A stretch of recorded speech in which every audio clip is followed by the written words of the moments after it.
Hello, Twinkle Stars.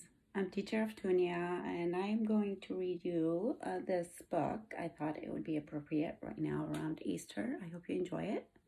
It's called The Velveteen Rabbit.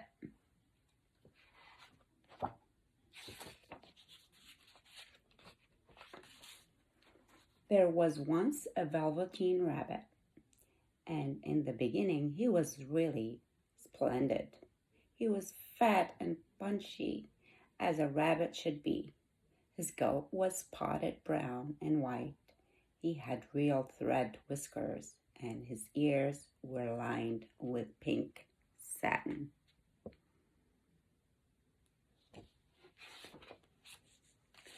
For at least 2 hours, the boy loved him, and then his friends invited for his birthday party, and in the excitement of looking at all of the new presents, the Velveteen Rabbit was forgotten.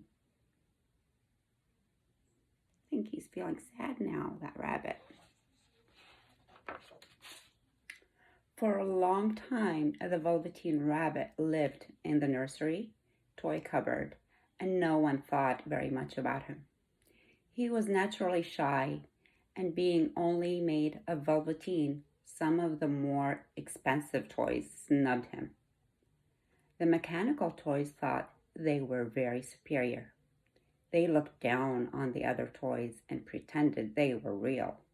The Velveteen Rabbit could not claim to be real, for he didn't know that real rabbits existed.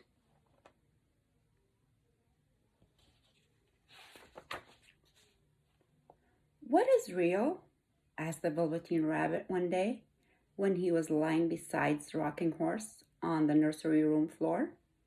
"Does it mean having things that buzz inside you and a stick out handle?" "Real isn't how you are made," said Rocking Horse.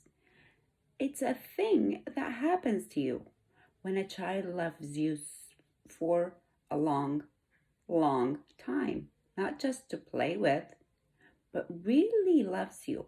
Then you become real." There was a person called Mom who ruled the nursery.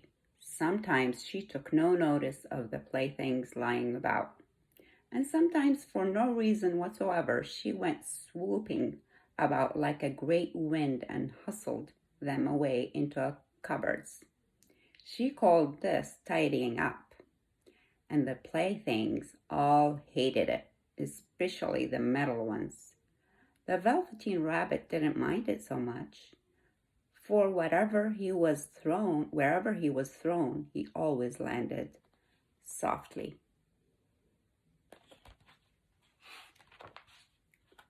One evening, when the boy was going to bed, he couldn't find the cuddly teddy bear that always slept with him. His mom was in a hurry, and seeing that the toy cupboard door stood open, she reached inside. "Here," she said, "take your old bunny. He'd like to sleep with you." And she dragged the Velveteen Rabbit out by one ear and placed him into the boy's arms.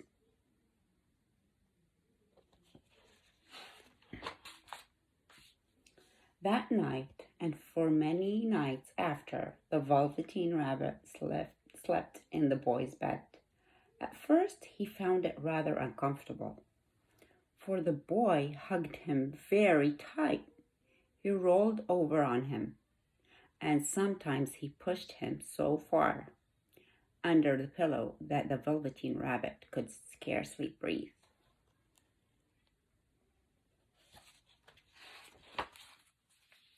But very soon the Velveteen Rabbit grew to like it, for the boy used to talk to him and made nice tunnels for him under the bedcloth that he said were like the burrows that real rabbits lived in, and they had splendid games together.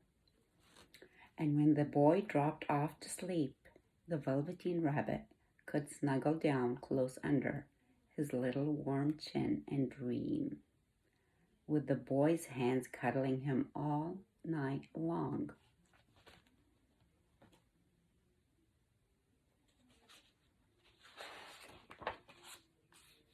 Soon spring came and they spent long days together in the garden.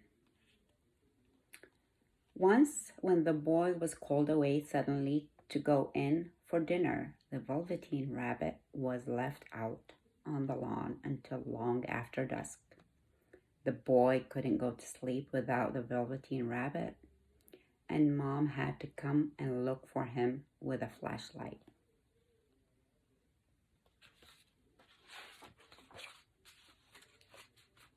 "You must have your old bunny," she said. "Fancy all that fuss for a toy." The boy sat up in bed and stretched out his hands. "You mustn't say that," said the boy. "He isn't a toy. He's real."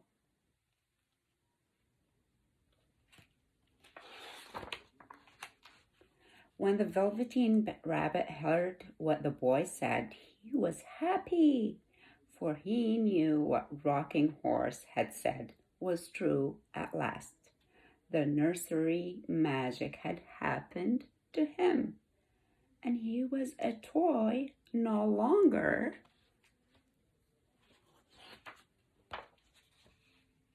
He was real.